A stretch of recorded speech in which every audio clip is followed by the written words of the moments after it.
gathered here today for the Kavod Acharon to pay our final respects to Eleanor Freemer, Liba Bas Simcha.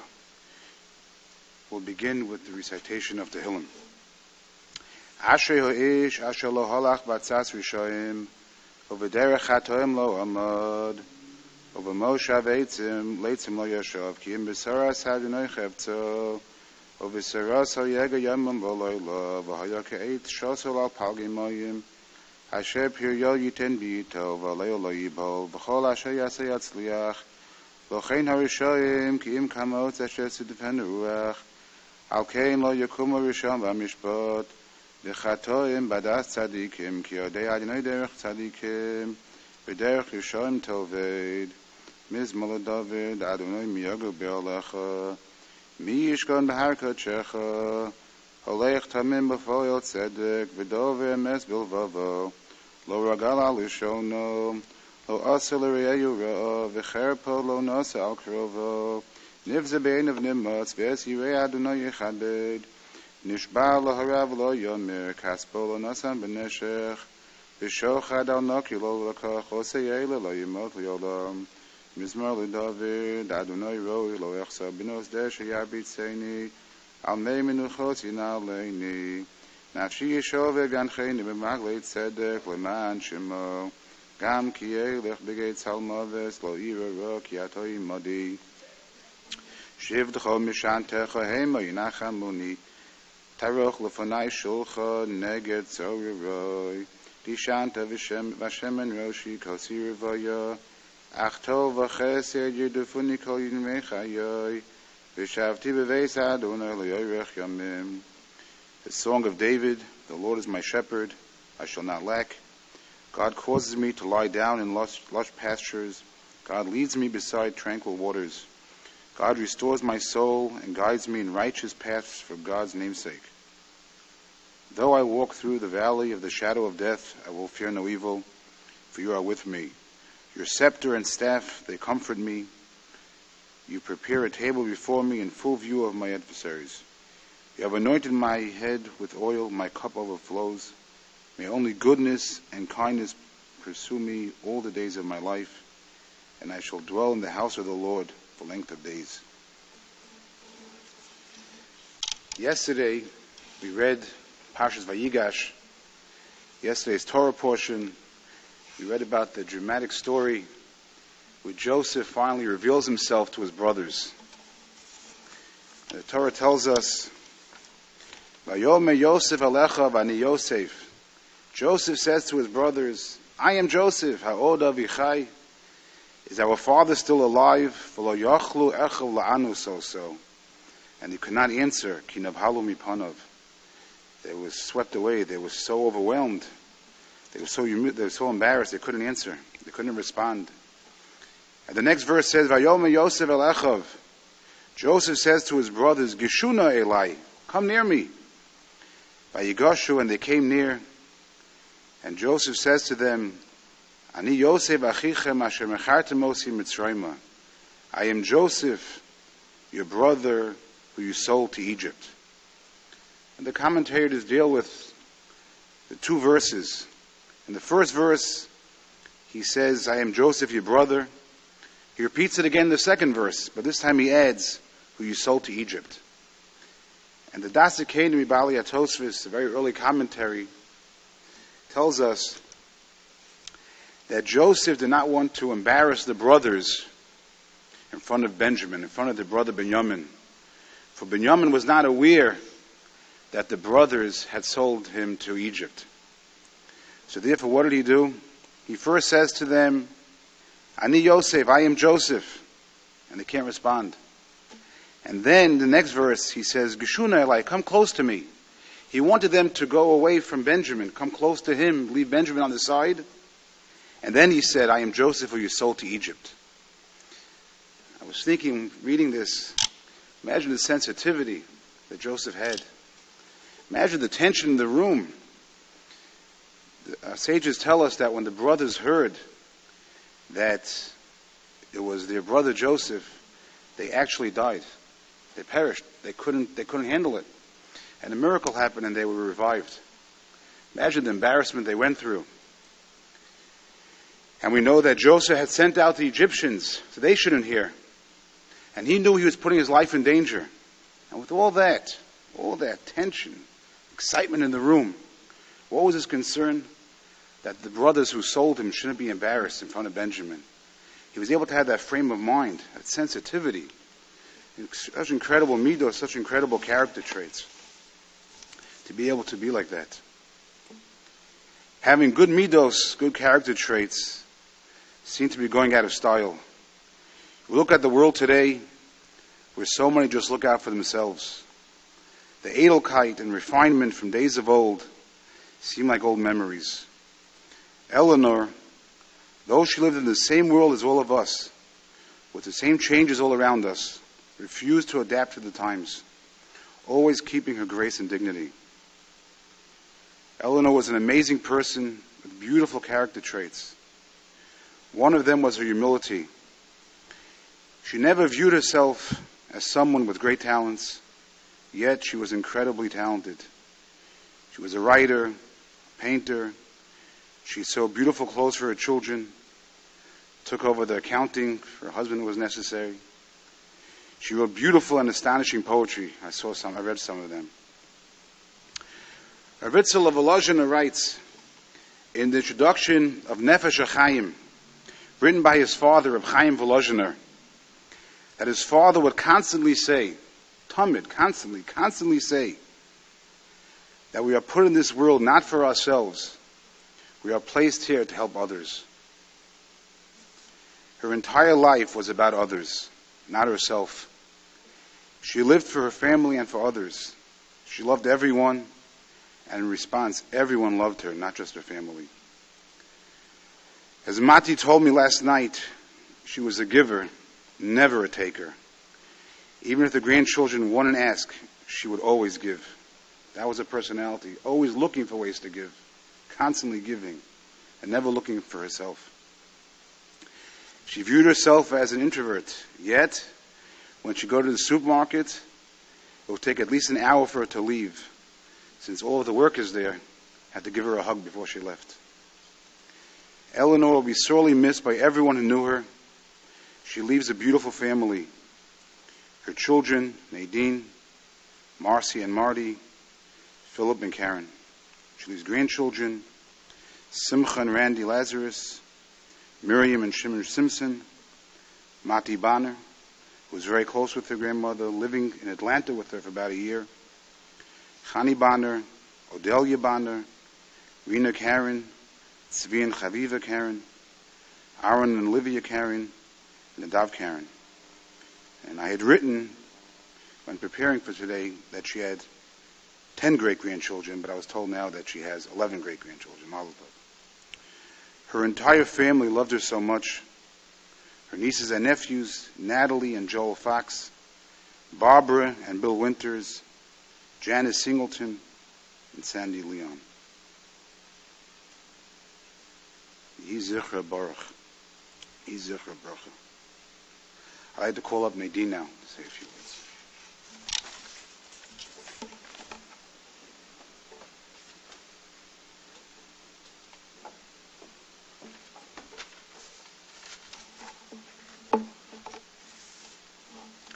Restless by Eleanor Freemer. It's time for me to move on, free and light like the leaves sailing off from the dogwood trees that now stand naked in the autumn breeze, vulnerable to the first frost and snow. I too must blow along the winter-cluttered lane, fragile, brittle, rolling in pain, like a stone scuffed by the wind, washed by the rain, always on the go. Do you see me? A ghost, a bone, crouched in an oyster's deserted shell to hide from nature's roiling furies outside, wrapped in my own private hell inside, washed by the changing tides alone. Hear me come, an old jalopy, squealing with every twist and turn of the road, a wheel stiff from summer's burn and winter's ice, my heart a broken churn, finding no resting place for me. Pile up the vines that cling to broken walls and summer grass, rake them up for a bonfire so I can pass in light through winter's silver and autumn's brass, into one more spring. This poem is from Pieces of the Tapestry, a collection of stories and poems published in 1994 by Mom and her two friends, Elizabeth Bowers and Helen Toulis of blessed memory. The three of them spent 2 happy years promoting the book on local Atlantic TV and newspapers, doing book signings at synagogues and Elizabeth's Baha'i Temple, and they actually broke even and sold almost every copy. The title reflects Mom's life, which was a tapestry woven with shimmering threads, bright colors, and a few somber undertones. Mom was a poet and essayist. Over the years, her work appeared in the Jewish Exponent and Jewish Action magazine, among other publications. She was an artist who painted in the Impressionist style of Maurice Utrio. She was a computer nerd who loved nothing more than discovering a new way to rotate photos of her grandchildren on her desktop. She was a remarkable cook and baker. In 1972, she won the Jewish Times cooking contest with her apple cake, a recipe she generously shared with anyone who asked for it. But no one else has ever tasted as good as hers did. In 2014, Elizabeth compiled a collection of Mom's writing and published All My Pretty Roses through Amazon Push to Publish. It's still available in both paperback and Kindle versions. 6 months later, Mom received a $12 royalty check, and I don't think $1 million could have made her happier. Because of the creative thread that ran through her life, she wanted her children to follow her dreams. She supported my writing career. She encouraged my sister Marcy, who Mom always said had golden hints, to pursue her crafting and calligraphy. She loved the music of my brother's flute, although he had to take a day job at KPMG. My dad wanted us all to be accountants. Mom always regretted not having the opportunity to go to college. She did have an unofficial college education when Dad attended LaSalle College at night after they married.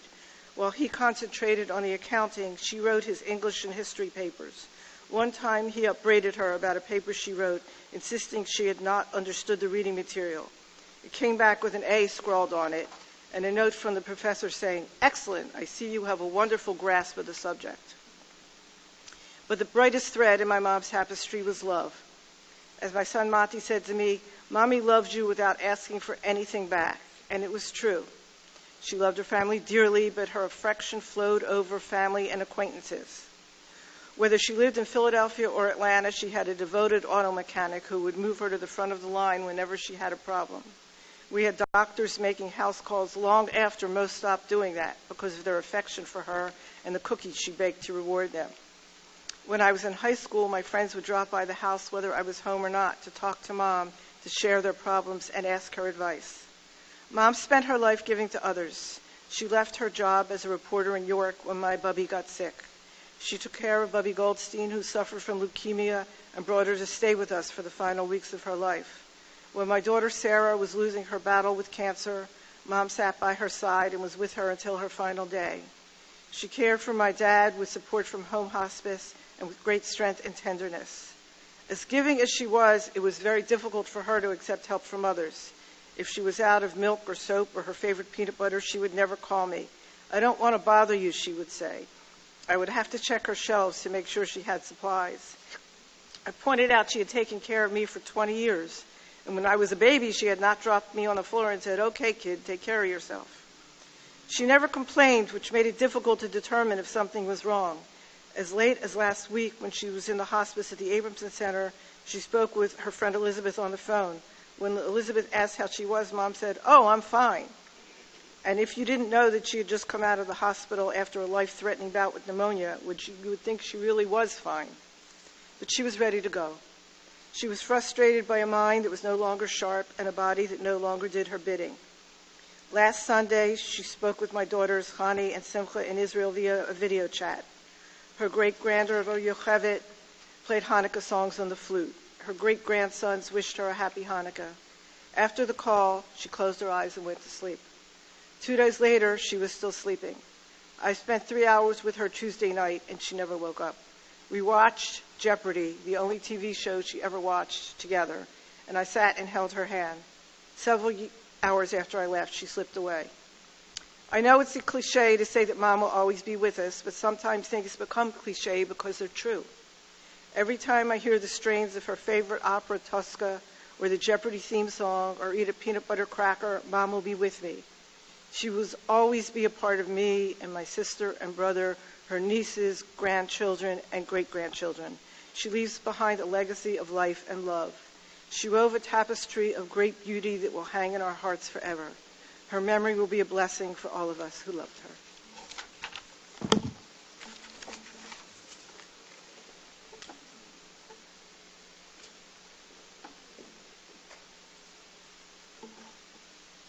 I'd ask Marcia to come up.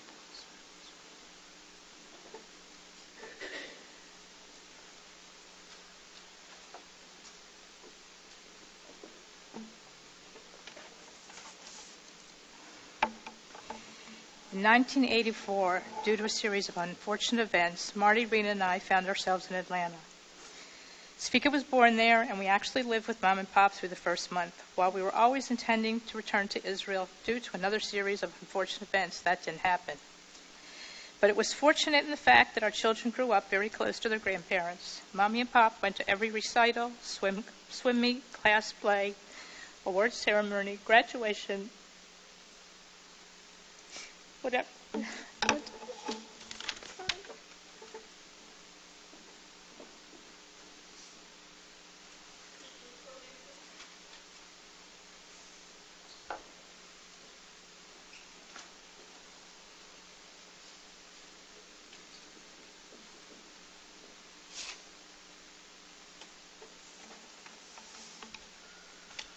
But it was fortunate in the fact that our children grew up very close to their grandparents.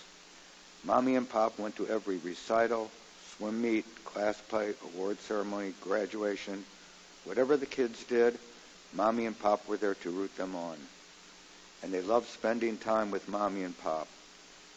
And each of my children have a very close bond with their grandparents. And when Pop was gone, they did not want Mommy to be lonely, even though she had plenty of friends. So when Svika got his driver's license one evening a week, he would take his brothers and they would go to spend time with Mommy.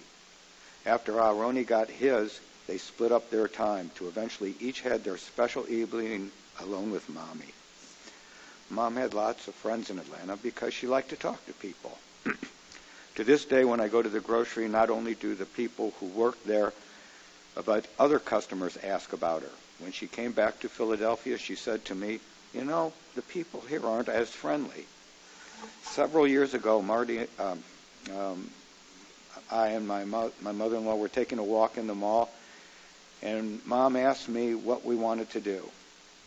I told her that we wanted to go back to Israel, and at this point, it was just me, Coco, and Marcy living in the house.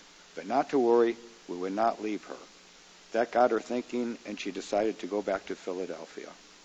She has been telling me for many years that I am no good and people live too long, and last week during Hanukkah, she let her spark go out, gracefully in her sleep, the way we would all like to go. We will miss her terribly, and my children are devastated. But we all got to say goodbye in the last few weeks via technology, or in Rena's case, in person. She knows that she was loved, and one day, Baruch Hashem, in Olam Haba, we will see her again.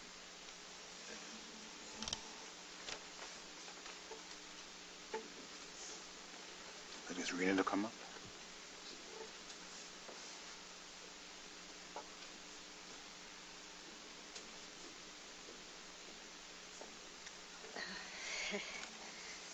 So,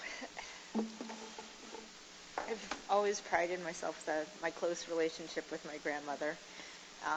She was such a close part of my life as long as I can remember. And I already miss her so much. But she wouldn't want me to be sad because the only thing she wanted in life was for me to be happy. And one of the most special memories is back when her and Pop had taken me to see The Princess Bride when I was 7, and we saw it in the theater when it first came out. And it's been my favorite movie ever since. And just like the famous line in the movie, "As you wish," Mommy would always tell me that whenever I would ask for anything or talk to her, she would just say, "As you wish." She never bought herself much or wanted much for herself, but she always wanted to make sure her grandchildren had everything that they've always wanted. She used to make me peanut butter Rice Krispie treats, and she'd make them by the freezer full. And whenever I'd come back to Atlanta, she would give me bags and bags of them to take back with me.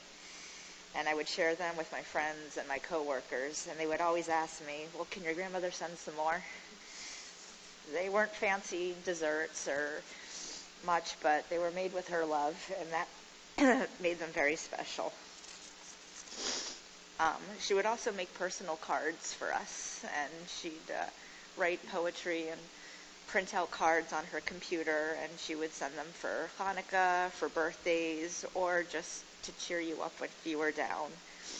And she knew exactly what to say. And one of the cards I have kept all the cards, and one of them that she sent me, "Happy birthday, Rena, the smartest looking girl in all the world. Her shape is curvy, her eyelashes are curled. Her eyes are like diamonds, her teeth like pearls. She doesn't look like any of your ordinary girls. The picture of my granddaughter is filled with love and joy. Now if only she could meet that one special boy. May this year you will find romance. I met your grandfather at a dance. If not, smile your great smile and have some fun. There was no one else like you under the sun. Love you always, Mommy." When I was younger, I had huge aspirations to be a famous fashion designer.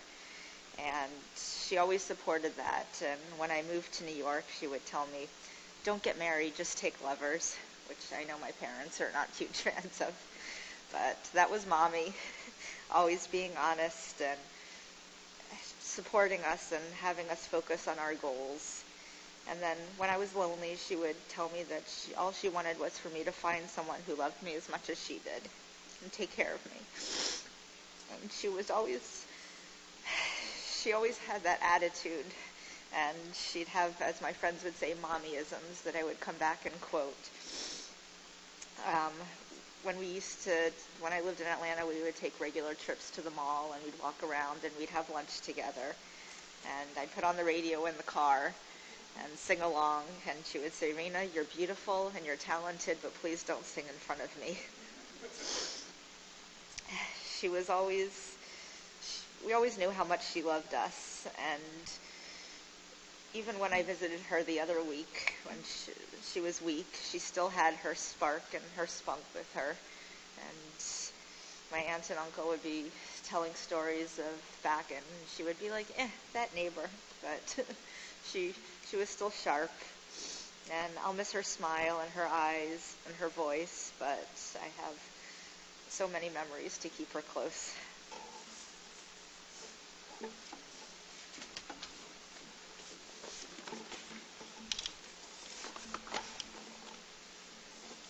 Please rise for the Kilmoli.